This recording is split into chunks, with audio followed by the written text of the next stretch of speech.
جب نکالا منتخب وزیر اعظم کو نکالا، جب دھمکایا منتخب وزیر اعظم کو دھمکایا۔ کل نواز شریف صاحب کی بات سنی تھی نا، انہوں نے کہا کہ مجھے پرائم منسٹر ہاؤس میں میسج آیا جج کا کہ یہ میرا کام کر دو ورنہ اڈیالہ جیل آپ کا انتظار کر رہی ہے۔ وکلاء سے میں کہتی ہوں مجھے ہاتھ اٹھا کر بتائیں کیا کبھی کسی عدالت نے کسی ڈکٹیٹر کو نااہل کیا؟ جب کیا عوام کے منتخب وزیر اعظم کو نااہل کیا، اور جب وہ پی سی او اور ایل ایف او کے نیچے حلف لے رہے ہوتے تھے اس وقت منتخب وزیر اعظم کو ہتھ کڑیاں لگا کر اس کے ہاتھ سیٹ سے باندھ کر جہاز میں عدالتوں میں لے جایا جاتا تھا۔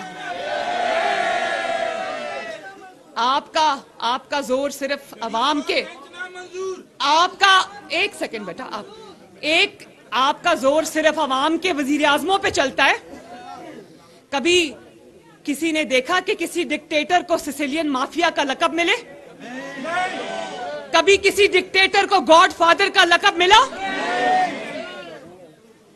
تو میں یہ پوچھنا چاہتی ہوں کہ طاقت آپ نے دوام دیا ڈکٹیٹرشپس کو، آپ نے کبھی ہمت نہیں کی ڈکٹیٹرشپ کا راستہ روکے، جب روکا منتخب وزیر اعظم کا راستہ روکا، جمہوریت کا راستہ روکا۔